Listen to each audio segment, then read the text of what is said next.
Fight song. 1,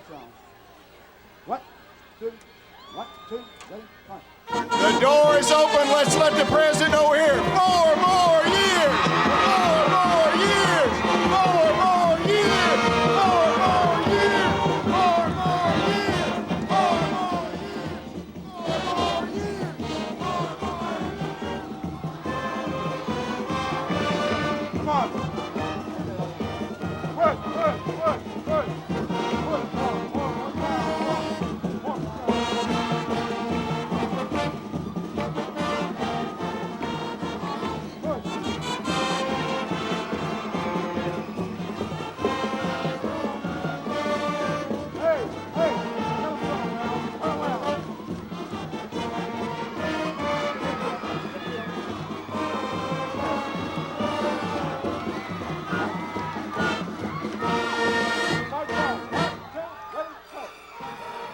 Ladies and gentlemen, the President of the United States and his guest, Gerald McRaney.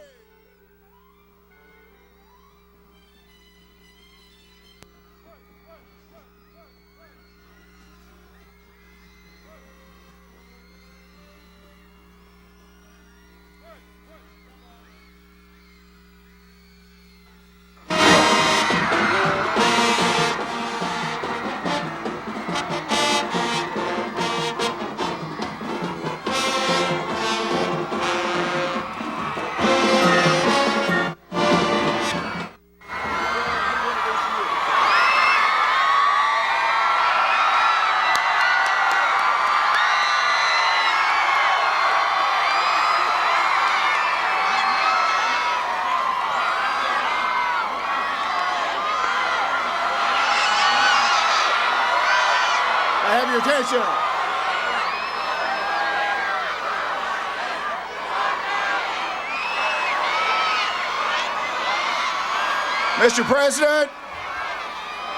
Mr. President, welcome to Western Kentucky.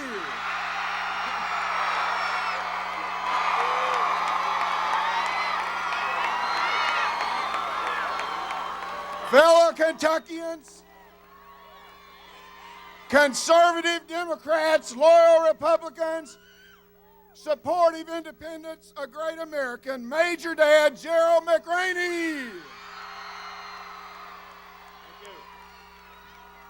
Thank you.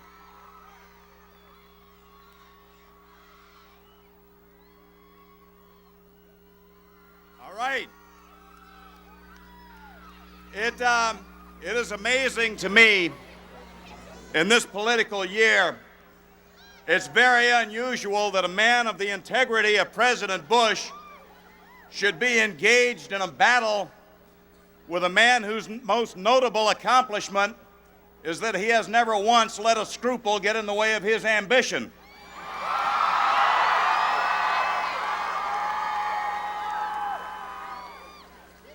I watched a special on PBS over the weekend, and some people who had used to work with Governor Clinton down in Arkansas were saying some very nice things about him. One man said that the governor didn't mean to be mendacious, he just couldn't tell somebody no to their face. Well, Governor Clinton should know that telling somebody no is likely to be the easiest thing a president of the United States will ever do.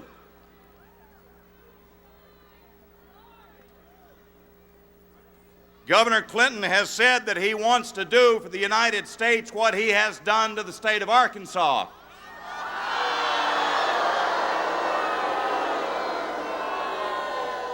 Well, I can see that you're in agreement with me. I don't take well to threats of that nature.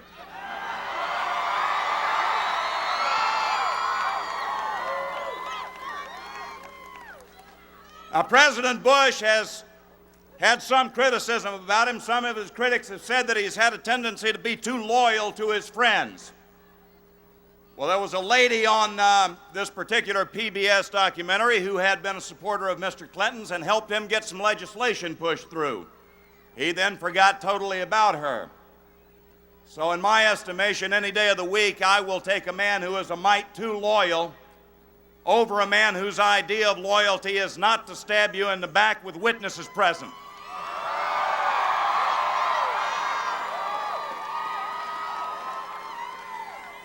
If you want done for this country what has been done for Arkansas, if you want to be the lowest of the low, if you want to see this country's economic recovery go backward into a dead retreat, then Bill Clinton is your man.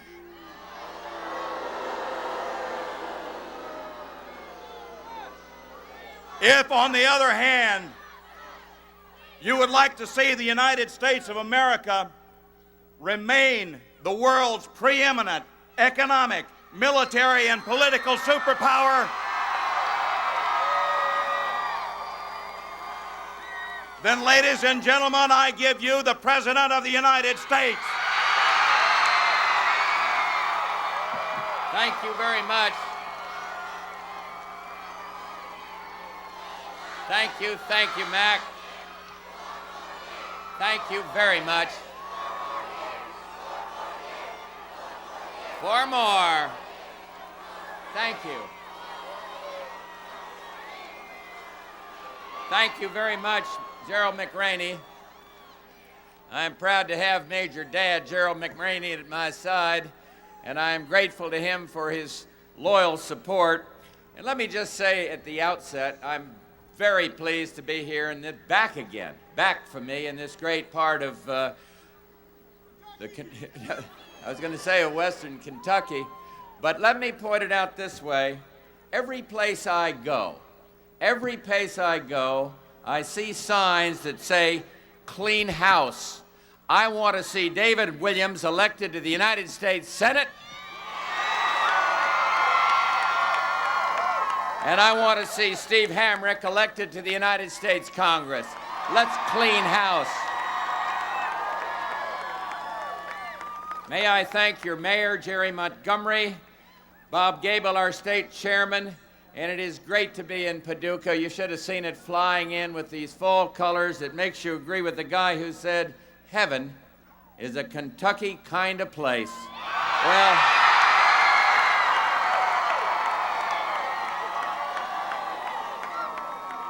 here we come down to the wire with 7 days to go. It's like a close race at Bluegrass Downs, and we're closing the gap.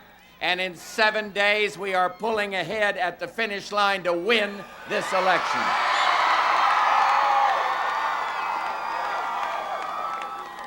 You know, I was very pleased today that the figures came out refuting the Clinton-Gore claim of how bad everything is.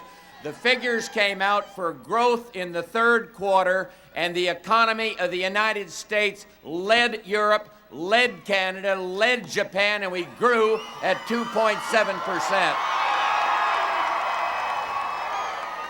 2.7%, and all you get from Clinton and Gore is bad news. That is good growth, and we're going to do even better.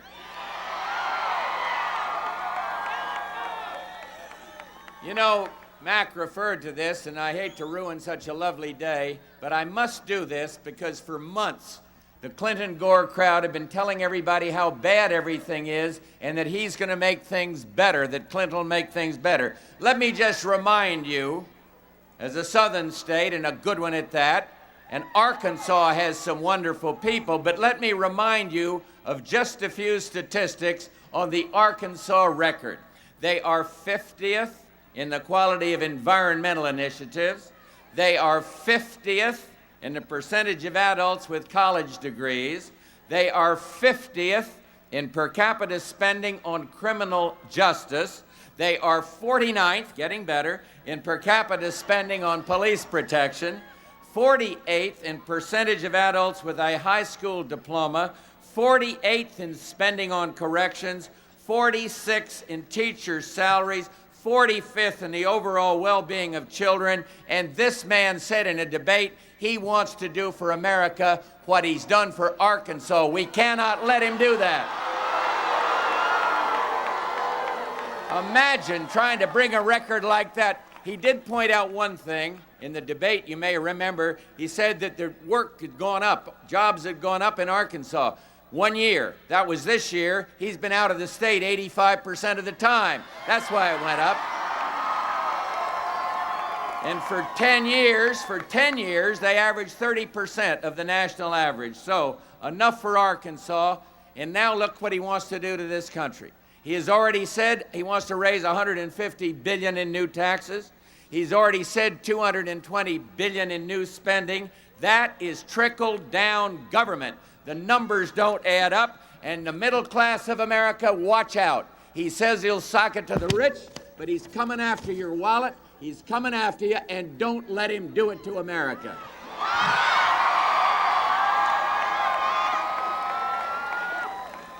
He talks about change. We changed inflation. It's changed when you had a Democrat in the White House and Democrat Congress. You had inflation at 15%. You had interest rates at 21.5%. And he wants change. That's what he'll bring us, and we're not going to let him do it. You listen to that kind of change, and change is all you'll have left in your pocket, believe me. We cannot go back. Here is the economy growing, and we cannot go back to those failed policies that brought us a misery index going right out through Gore's ozone layer. I mean,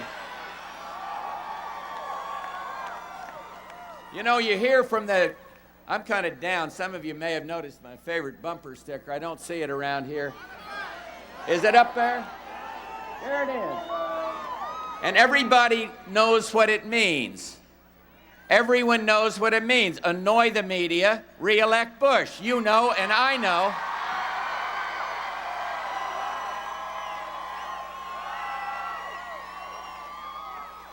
And inasmuch as we've got some wonderful people traveling with us, let me say, don't take it out on the photographers. Don't take it out on these guys with the cameras and the boom mics. They're all good folks. Take it out on those talking heads in the national press that come on and tell us everything that's bad about America. Harry Truman had it right. Talked about 50 reporters who were talking the same thing about gloom and doom. He said they couldn't know enough to pound sand in a rat hole. That's true. And we are going to win the election in spite of these mournful polls. And here is why. Employment is at 93% in this country. Inflation is down only 2.5%, 3%. Home mortgage rates, as I mentioned to you, interest rates were 21.5%. Now they're down around 8%. The gross domestic figures today, 2.7%. We have grown for 6 straight quarters. And all you hear is gloom and doom from Clinton and Gore. We're moving, and we're going to lead the world to recovery.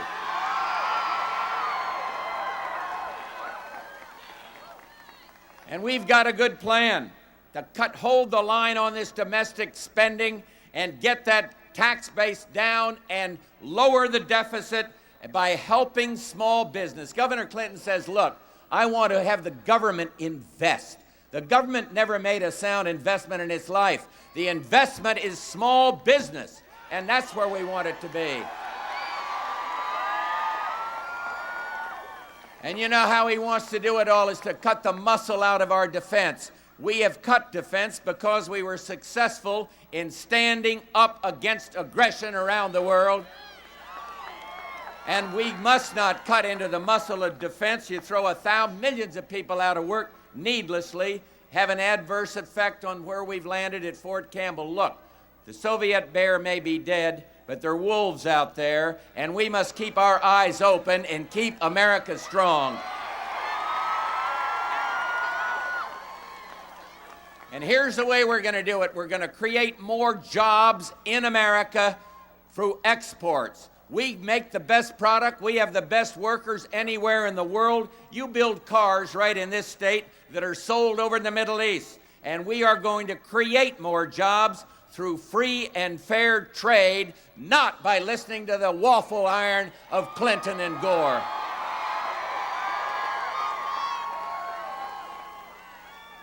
Small business creates 2/3 of the new jobs, and they need relief from taxation. They need relief from regulation, and yes, they need relief from litigation. We are suing each other too much and caring for each other too little. So I propose tax relief for small business, and what does Mr. Gore, the ozone man, propose? A carbon tax. He suggested in his books a carbon tax, and that's supposed to do something about the environment, but I'll tell you what it'd do to the industry in Kentucky, drive it right into the ground, and we're not going to let him do that. We have a good record on the environment, a good sound record, but you do not have to go to the extreme and throw a lot of families out of work to keep the Sierra Club happy. I mentioned legal reform.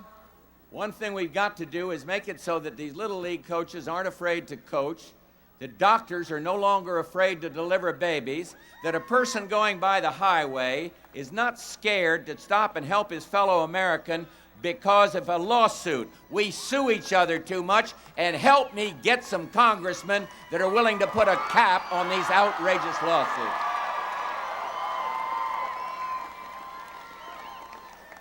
We got a great health care plan to make insurance provided to the poorest of the poor through vouchers, through give tax credits to the next group of overtaxed Americans, to bring insurance to all, to make insurance go from job to job with the person that has the insurance. But we do not do what Clinton and Gore want to do, create some government board and let government ration health care. We're not going to do that.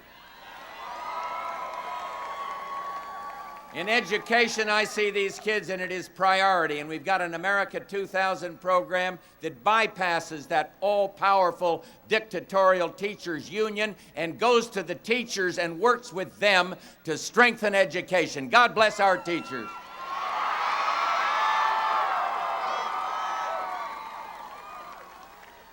We are working. College grants for kids are up under my administration by far. Spending for education is up. And now we've got to go with America 2000 and literally reinvent our public schools. And let's have another idea. Let's give the parents the right to choose and help them do it, public, private, or religious schools. You know, every place I go, we're helped by police officers, and let me be very clear. I don't think we need anybody on the Supreme Court that is going to go on there like Governor Cuomo, one suggested by Mr. Clinton. We need people on there that will interpret the Constitution, not legislate, and those who will have a little more sympathy for the victims of crime and a little less for the criminal elements.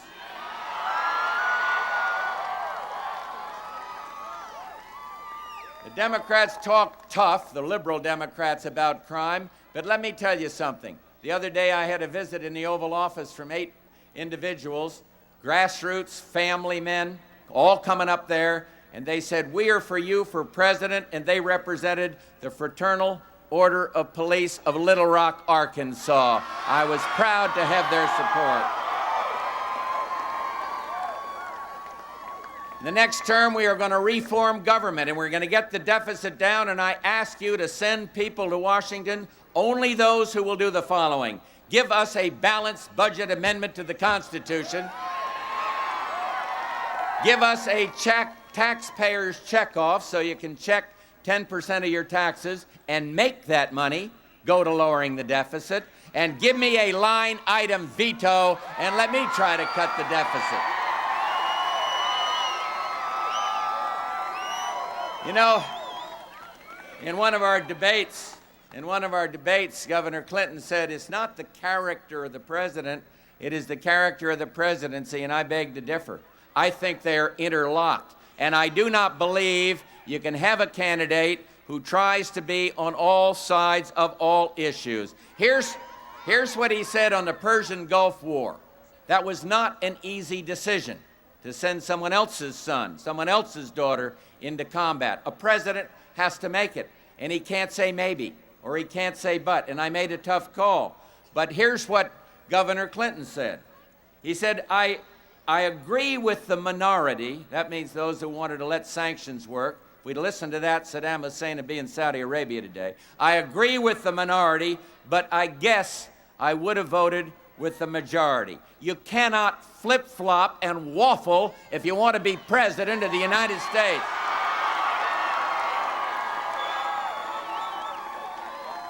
He says one thing about right-to-work laws and the right-to-work states, and then goes up to the powerful union bosses and said he's against that. He says, well, maybe I'll be for term limits, which I support, and then he says he's against term limits. You cannot flip-flop. You cannot do this. It'd be like him judging the Hatfield and McCoy feud. I guess I would have agreed with the arguments of the McCoys made, but I would have sided with the Hatfields. That is not leadership. And what is troubling America is a pattern of deception. Everyone's aware of politics, but when you're going for president, you cannot be followed by this pattern of deception. You can't lead the American people by misleading the American people. I have differed with Governor Clinton on the war and on his own service. And my position is clear, and some people differed with me on the Vietnam War, but I'll tell you the thing I do not understand. I simply do not understand a person whose peers are dying in Vietnam, some of whom are held in Hanoi prisons, going to England to organize demonstrations against the United States. We cannot have that. What will he tell a young man or a young woman as commander-in-chief if they said, oh no, we want to go off and organize demonstrations? We differ on the draft, on what he did, but the problem is the pattern. He said, I'll bring out all my records on April 17th, and we haven't seen anything. And it isn't his choice about the war, it's the idea that he tried to have it both ways, and you can't do that if you're a leader. You know, all around America, people look to the United States, and they look to the President of the United States for moral leadership. And so when you go into that booth, I ask this question. We see our economy recovering. We know people are hurting, but you ask the question, who do you trust and who has the character to lead this great country?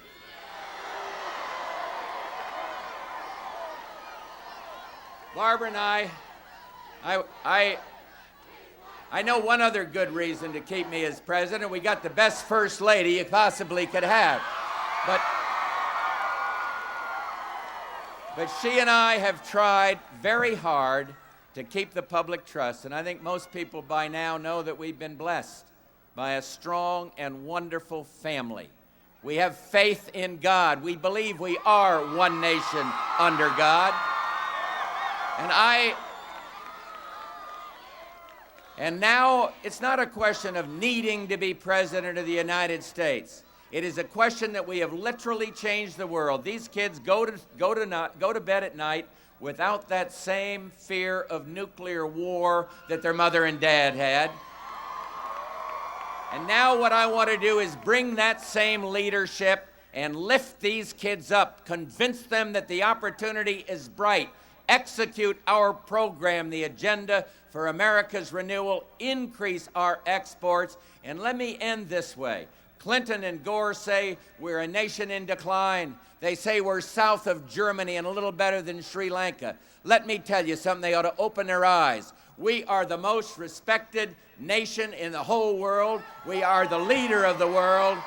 And I ask for your support. I ask for your vote to lead us to new prosperity for every American young person here today. Thank you. Thank you, and God bless you. And what a spectacular rally. What a wonderful, wonderful turnout in Western Kentucky. This is superb. Thank you.